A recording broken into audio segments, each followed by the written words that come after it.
നമസ്കാരം. എത്ര കുരച്ചിട്ടും ആടിനെ പട്ടിയാക്കാൻ ഈ പേപ്പട്ടികൾക്ക് പറ്റുന്നില്ല. ആടിനെ പട്ടിയാക്കുക എന്ന് പറഞ്ഞാൽ പട്ടികൾ കുരച്ച് ആടിനെ പട്ടിയാക്കിക്കൊണ്ടിരിക്കുകയായിരുന്നല്ലോ ഇത്രയും കാലം. അത് തന്നെയാണ് ഇപ്പോഴും ചെയ്തുകൊണ്ടിരിക്കുന്നത്.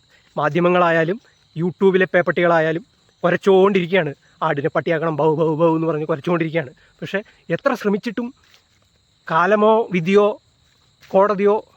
കോടതിക്കോ അങ്ങനെ ചുമ്മാ അങ്ങ് ആടിനെ പട്ടിയാക്കാൻ പറ്റുമോ? ഇല്ലല്ലോ. ചുമ്മാ അങ്ങോട്ട് ആടിനെ പട്ടിയാക്കാൻ പ്രപഞ്ചം സമ്മതിക്കുന്നില്ല.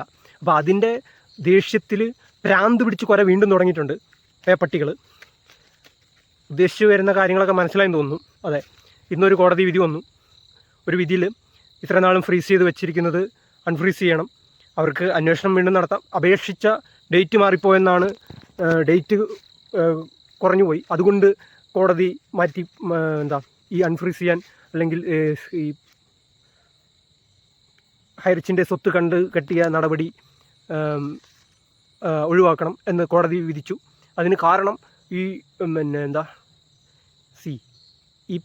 ഇവന്മാർ പറയുന്ന രീതി എന്താണെന്ന് വെച്ചാൽ, ഈ കളവ് നടത്തിയത് പകലാണ്, അതുകൊണ്ട് ഇത് കളവല്ലെന്ന് കോടതി പറഞ്ഞു എന്ന് പറയുന്ന പോലെയാണ് ഇവന്മാർ പറഞ്ഞുകൊണ്ടിരിക്കുന്നത്.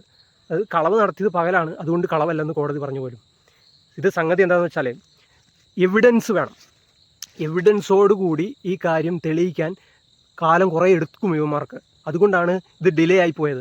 അല്ലാതെ ഇത് ഇവന്മാർ ഈ ഫ്രീസിങ്ങിൻ്റെ പരിപാടി അങ്ങ് തുടങ്ങിയിട്ട് പിന്നെ ചായ പിടിക്കാൻ പോയിട്ട് ലേറ്റ് ആയി പോയതല്ല.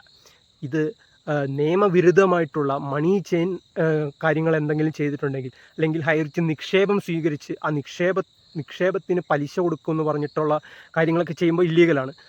പിന്നെ ആരെങ്കിലും പറ്റിക്കുക, പിന്നെ ഈ എന്തെങ്കിലും ഈ അഡ്വാൻസ് പേയ്മെൻ്റ് ആണ്, അത് നിയമപരമായി ലീഗലായിട്ട് ചെയ്യാൻ പറ്റുന്ന കാര്യമാണെന്ന് ഞാൻ തന്നെ ഒരുപാട് പ്രാവശ്യം പറഞ്ഞു.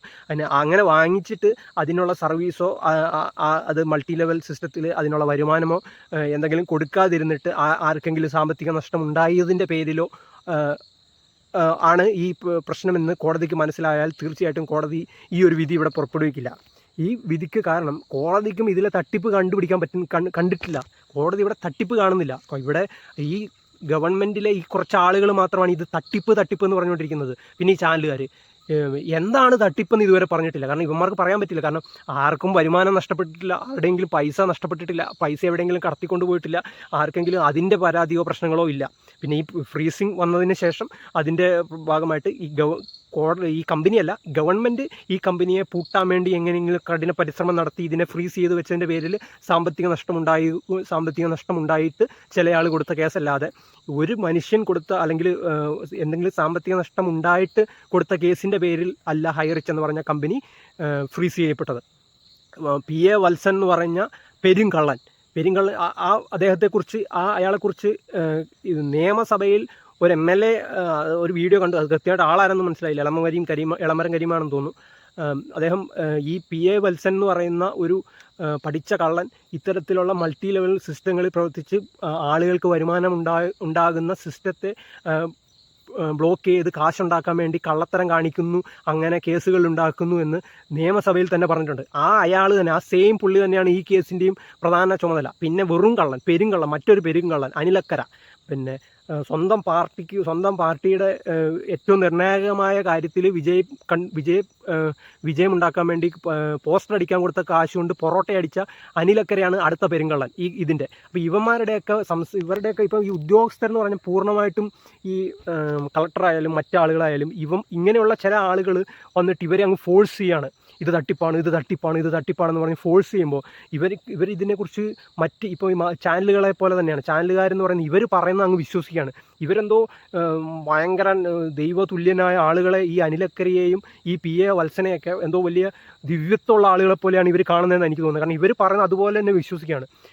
അല്ലാതെ ഈ ഹൈറിച്ചിൽ ജോയിൻ ചെയ്ത സാധാരണക്കാരെ പറ്റിക്കപ്പെട്ടു, അല്ലെങ്കിൽ സാധാരണക്കാരുടെ കാശ് പോയെന്ന് പറഞ്ഞുകൊണ്ടാണല്ലോ ഈ സംഭവം. അപ്പോൾ അങ്ങനെ ഏതെങ്കിലും ഒരു സാധാരണക്കാരൻ വന്ന് പറഞ്ഞതായിട്ട് ഇവർ അന്വേഷിക്കുകയോ, അല്ലെങ്കിൽ ഹൈറിച്ചിൽ ചേർന്ന എല്ലാവരും മനുഷ്യരല്ലേ, ഇത് ചേർന്നവരെല്ലാം പറ്റിക്കലുകാരും ചേരാത്തവരെല്ലാം സാധാരണക്കാരും, ഈ ഏറ്റവും ലാസ്റ്റ് ചേർന്ന് ഈ ഫ്രീസിങ് മൂലം വിഷമം അനുഭവിക്കുന്നവരെല്ലാം പാവപ്പെട്ടവരും, മുമ്പേ ചേർന്നവരെല്ലാം ദുഷ്ടന്മാരും കള്ളന്മാരും ആകുന്ന ഒരു വിചിത്ര സംഭവമാണ് ഇവിടെ നടന്നുകൊണ്ടിരിക്കുന്നത്. പിന്നെ അതിന് അറിയത്തില്ല എന്താ ഇവർ ഉദ്ദേശിക്കുന്നത്. അത് നമ്മുടെ രാജ്യം എന്ന് പറയുന്നത് ഈ സാധാരണക്കാരുടെ പാവപ്പെട്ടവരുടെ ആളുകളുടെ ജനാധിപത്യപരമായി നടക്കുന്ന ഒരു രാജ്യമാണ്. ഇവിടെ ജനമാണ് ഇവിടുത്തെ ഈ രാജ്യം എന്ന് പറയുന്നത് ഇവിടുത്തെ ജനങ്ങളാണ്. അപ്പോൾ അവർക്ക് ഗുണം കിട്ടുന്ന രീതിയിൽ മാത്രമേ ഈ ഹൈറിച്ച് പ്രവർത്തിച്ചിട്ടുള്ളൂ, അതിൻ്റെ പ്രവർത്തനങ്ങളെല്ലാം നടന്നിട്ടുള്ളൂ. പിന്നെ കുറച്ച് പേർക്ക് എന്തായാലും കൂടുതൽ വരുമാനം കിട്ടും. അത് പിരിച്ചു കൊടുക്കൽ എന്നൊക്കെ പറഞ്ഞുകൊണ്ടാണ് ഡയലോഗ് പല ഇവന്മാർ ഈ മറ്റേ പേപ്പട്ടികൾ പറഞ്ഞുകൊണ്ട് പിരിച്ചു കൊടുത്തു. എന്തെന്ന് എല്ലാ ഹൈറിച്ചിലെ ആളുകളും ഓരോ ആളുകളും ഹൈറിച്ചിലേക്ക് വന്നിരിക്കുന്നത് ഒരേ പ്ലാനിലാണ്. മുമ്പ് 800 രൂപയുടെ ഒരു ബിസിനസ് പ്ലാൻ ഉണ്ടായിരുന്നു. അതിലും വന്നവരും ഈ അഡ്വാൻസ് പേയ്മെൻറ്റിൽ പൈസ മുടക്കിയിട്ട് പേയ്മെൻറ്റ് ചെയ്തിട്ട് ഹൈറിച്ചിൻ്റെ ഭാഗമായിട്ടുണ്ട്. അവർ തന്നെയാണ് വീണ്ടും അതിൽ വരുമാനം കിട്ടുകയും അതിൻ്റെ ലീഗൽ സൈഡ് ഓക്കെയാണ്, കുഴപ്പമൊന്നുമില്ലെന്ന് മനസ്സിലാക്കിയിട്ട് തന്നെയാണ് അത് ആ ഒരു സിസ്റ്റം പ്രൊമോട്ട് ചെയ്തത്.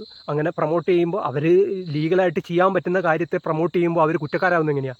പിന്നെ അത് കേട്ട് അതിലെ വരുമാനം കിട്ടുമെന്നും മറ്റുള്ളവർക്ക് ഈ ഒരു സിസ്റ്റത്തെ ഈ ഒരു കമ്പനിയെ റെഫർ ചെയ്താൽ വരുമാനം കിട്ടുമെന്ന് മനസ്സിലാക്കി ഈ സെയിം പ്ലാൻ അനുസരിച്ച് തന്നെയാണ് ലീഡർമാരെന്ന് പറയുന്ന ആളുകൾ എങ്ങനെയാണോ എന്തിനാണോ ഈ ഹൈറിച്ചിൽ ചേർന്നത് അതേ കാര്യത്തിന് അതേ വരുമാനത്തിന് അതേ സിസ്റ്റത്തിലെ ഭാഗമാകുവാൻ അതേ പ്രൊസീജിയറിലൂടെ തന്നെയാണ് എല്ലാ ആളുകളും ഹൈറിച്ചിലേക്ക് വന്നിരിക്കുന്നത്. അപ്പോൾ ഈ സെയിം പ്രൊസീജിയറിൽ വന്ന് ആ സെയിം പ്രൊസീജിയർ അനുസരിച്ച് നന്നായിട്ട് പ്രവർത്തിച്ച് വരുമാനം ഉണ്ടാക്കിയവർ കുറ്റക്കാരും, ആ സെയിം പ്രൊസീജിയർ അനുസരിച്ച് ആ സെയിം പ്ലാനിൽ വന്നിട്ട് ഏറ്റവും അടുത്ത് വന്നതിൻ്റെ പേരിൽ ഈ ഫ്രീസിങ് നടന്നതിൻ്റെ പേരിൽ 1 രൂപ കിട്ടാത്തവരും പാവങ്ങളും ആവുന്നത് എങ്ങനെയാണ്?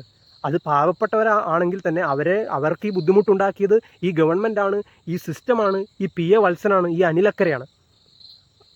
അപ്പോൾ ഹൈറിച്ച് ചെയ്ത നിയമവിരുദ്ധമായ പ്രവൃത്തി എന്തെന്ന് കണ്ടുപിടിക്കാൻ ഇവന്മാർ കടന്ന് കുറേ കഷ്ടപ്പെടുന്നുണ്ട്. ഇത് വരുമാനം കൊടുത്തു എന്നുള്ളത് നിയമവിരുദ്ധത ആവുമോ? കൂടുതൽ ഇപ്പോൾ നമ്മളറിയാം ലോട്ടറി, കേരളത്തിൽ ലോട്ടറി എന്ന് പറഞ്ഞാൽ പക്കാ ഭാഗ്യം, ഒരു ലോജിക്കും ഇല്ലാത്തൊരു പരിപാടിയാണ് ഈ ലോട്ടറി. ഈ ലോട്ടറി ഒരു തുണ്ട് കടലാസിന് 40 രൂപ 50 രൂപയാണ് വില ഒരു പേപ്പർ കഷ്ണത്തിന്. അത് ലക്ഷക്കണക്കിന് കോടിക്കണക്കിന് ആളുകൾ മേടിച്ചാൽ അതിൽ 1-2 പേർക്ക് കുറച്ച് പൈസ കിട്ടും.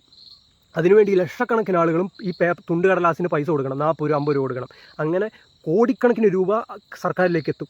അതിൽ നിന്ന് ലക്ഷങ്ങൾ വരുമാനം, ശമ്പളം ആർക്ക് കിട്ടും? ഈ ഉദ്യോഗസ്ഥന്മാർക്ക് കിട്ടും. ഈ ലോട്ടറി വിൽക്കുന്ന ഏതാനും കുറച്ച് പാവപ്പെട്ട ആളുകൾക്ക് വളരെ തുച്ഛമായ അവർക്ക് കഞ്ഞി കുടിക്കാൻ മാത്രം പോലും തികയാത്ത അത്രയും തുച്ഛമായ വരുമാനം ഈ ലോട്ടറി വിൽക്കുന്ന ആളുകൾക്ക് കിട്ടും. ഈ ലോട്ടറി വിൽപ്പിക്കുന്ന ഈ ഉദ്യോഗസ്ഥർക്ക് മാസം ലക്ഷങ്ങൾ വരുമാനം. അതൊക്കെ നിയമവിധേയമായ നല്ല നല്ല പ്രവൃത്തികൾ. പിന്നെ 100 രൂപയുടെ മദ്യം, 100 രൂപയ്ക്ക് കിട്ടുന്ന കളറ് ചേർത്ത സ്പിരിറ്റ് വെള്ളത്തിന് 1000 രൂപയ്ക്ക് വിറ്റിട്ട് ആ സ്പിരിറ്റ് വിറ്റ് കൊള്ള മുതലിന് സ്പിരിറ്റ് വിറ്റ് കിട്ടുന്ന കാശിന് ലക്ഷങ്ങൾ ശമ്പളം മേടിക്കുന്ന ഉദ്യോഗസ്ഥർ, അതും നിയമവിധേയം. കൃത്യമായ നിയമത്തിലൂടെ കൃത്യമായ വരുമാനം കൊടുത്തുകൊണ്ട് നിയമവിധേയമായി ചെയ്യാൻ പറ്റുന്ന കാര്യങ്ങളിലൂടെ മൾട്ടി ലെവൽ മാർക്കറ്റിംഗ് എന്ന് പറഞ്ഞ സിസ്റ്റമോ ഒന്നും നിയമവിരുദ്ധമായിട്ടില്ല. പിന്നെ അഡ്വാൻസ് പേയ്മെൻറ്റ് എന്ന് പറയുന്നത് നിയമവിരുദ്ധമല്ല. ഈ കമ്പനി ഹൈറിച്ചാണ് ഏറ്റവും ആദ്യമായിട്ട് ഇങ്ങനെയൊരു സിസ്റ്റം ഈ ഒരു MLM-ലേക്ക് കൊണ്ടുവരുന്നത്. അത് ആർക്കെങ്കിലും അതുകൊണ്ട് എന്തെങ്കിലും പ്രശ്നം ഉണ്ടാവുക, അതായത് ജോയിൻ ചെയ്തവർക്കെല്ലാം ഗുണമേ ഉണ്ടായിട്ടുള്ളൂ ഈ ഹൈറിച്ച് കൊണ്ട്. അപ്പോൾ അങ്ങനെ ഗുണമുണ്ടായിക്കൊണ്ടിരിക്കുന്ന ഒരു പ്രശ്നമില്ലാത്ത വരുമാനം കിട്ടുന്ന ഒരു സിസ്റ്റം ആയതുകൊണ്ടും പിന്നെ കുറേ ഒറിജിനൽ തട്ടിപ്പ് നടത്തുന്ന തട്ടിപ്പ് ബാങ്കുകാർക്കും ചിട്ടി കമ്പനികൾക്കും കാശ് കുറയുന്നുണ്ട്. അതിൻ്റെ കഴപ്പാണ് അവർ ഈ ഇവന്മാർക്ക് കാശ് കൊടുത്ത് ഇതിനെ കേസിൽ പൂട്ടാൻ വേണ്ടി ശ്രമിച്ചുകൊണ്ട് നേടുന്നത്. അപ്പോൾ അതിനെതിരെ ഒന്നും ചാനലുകാർക്കൊന്നും പറയാനില്ല. കാരണം അവർക്കും വേണ്ടത് ചിക്കിളിയാണ്. ജനങ്ങൾക്കുള്ള ഗുണമോ ജനങ്ങൾക്ക് ഉപകാരം കിട്ടുകയോ അല്ല ഈ മാധ്യമങ്ങൾക്കും വേണ്ടത്. അവർക്കും വേണ്ടത് ചിക്കിളിയാണ്. ചിക്കിളി കിട്ടുന്നവനെ എവിടെ വേണേലും കഴുകി കൊടുക്കും ഇവന്മാർ. അതാണ് ചെയ്തുകൊണ്ടിരിക്കുന്നത്. അപ്പോൾ ഒരു പ്രതീക്ഷ നൽകുന്ന ഒരു ഇതാണിത്. കാരണം ഹൈറിച്ച് നടത്തിയത് എന്ത് തട്ടിപ്പ് നടത്തി എന്നുള്ളതിനൊന്നും ഒരു തെളിവുമില്ല. തട്ടിപ്പൊന്നും നടത്തിയിട്ടൊന്നുമില്ല. ആരുടെയും കാശ് കൊണ്ടുപോയി എവിടെയെങ്കിലും കൊണ്ടുപോയി ഏതെങ്കിലും രാജ്യത്ത്, ഇപ്പോൾ ഈ പ്രതാപൻ കോടിക്കണക്കിന് 200, 300 കോടി 3000 കോടിയാണ് ഹൈറിച്ചിലേക്ക് വന്നെന്ന് പറഞ്ഞത്. 3000 കോടിയിൽ നിന്ന് 1000 കോടിയൊക്കെ കൊണ്ടുപോയിട്ട് ഏതെങ്കിലും അമേരിക്കയിലോ ഓസ്ട്രേലിയയിലോ ആഫ്രിക്കയിലോ എവിടെയെങ്കിലും കൊണ്ടുപോയിട്ട് അവിടെ വല്ല ഏക്കറാണെങ്കിൽ സ്ഥലം മേടിച്ച് അങ്ങോട്ട് പോയി അവിടെ ഇവരെല്ലാം പറ്റിച്ച് അങ്ങോട്ട് പോയെന്ന് ശരി, ഓക്കെ, അത് പറ്റിക്കലെന്ന് പറയാം. ഇത് കേരളത്തിൽ തന്നെ ഇരുന്നുകൊണ്ട് അവരിപ്പോഴും ഹൈറിച്ചിന് വേണ്ടി, ഹൈറിച്ചിലെ ജനങ്ങൾക്ക് വേണ്ടി, ഹൈറിച്ച് എന്ന കമ്പനിക്ക് വേണ്ടി ഫൈറ്റ് ചെയ്തുകൊണ്ട് ഈ കേരളത്തിൽ ഇവിടെ തന്നെ ഉണ്ട്. അവർ ഒരിക്കൽ പോലും ഒരു പ്രാവശ്യം പോലും എവിടെയും പോയിട്ടില്ല. പോയെന്നൊക്കെ കുറേ പൊട്ടന്മാർ, കുറേ പേപ്പട്ടികൾ കുറേ പറഞ്ഞുകൊണ്ട് നടന്നു. പക്ഷേ അങ്ങനെ പറയേണ്ട ആവശ്യമോ അങ്ങനെ പോകേണ്ട ആവശ്യമോ ഈ കമ്പനിക്കോ കമ്പനിയുടെ ഓണർക്കോ അതിൻ്റെ സിസ്റ്റത്തിനോ ഇല്ല. കാരണം അവർക്ക് പറ്റിയ ഒരു പ്രശ്നം എന്താണെന്ന് വെച്ചാൽ അവർ നിയമവിധേയമായ കാര്യങ്ങൾ ചെയ്യുന്നത് കൊണ്ടും ആരെയും പറ്റിക്കാത്തത് കൊണ്ടും അവർ നിയമത്തെ വിശ്വസിച്ചു. നിയമപാലകരെ വിശ്വസിച്ചു. അതാണ് പറ്റിയത്. നിയമത്തെ വിശ്വസിക്കുന്നു, ഓക്കെ, പല നിയമപാലകരെയും കണ്ണുമടച്ച് വിശ്വസിച്ചു പോയി. അപ്പോൾ ആ വിശ്വാസമാണ് ഇവർക്ക് ഹൈറിച്ച് എന്ന കമ്പനിക്ക് വിനയായി വന്നത്. നിയമപാലകർ നിയമം പാലിക്കുന്നവരല്ലെന്നുള്ളതാണ് ഈ രാജ്യത്തിൻ്റെ ഇവിടുത്തെ പല ഉദാഹരണ ചരിത്രവും കാണിക്കുന്നത്. ആ ചരിത്രമാണ് ഇവിടെ വീണ്ടും ആവർത്തിക്കുന്നത്.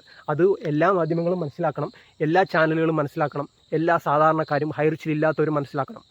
അത്രേ പറയാനുള്ളൂ. ഇനിയും നല്ലത് തന്നെ വരുമെന്ന് പ്രതീക്ഷിക്കുന്നു. അത്രേ പറയാനുള്ളൂ. Okay, by.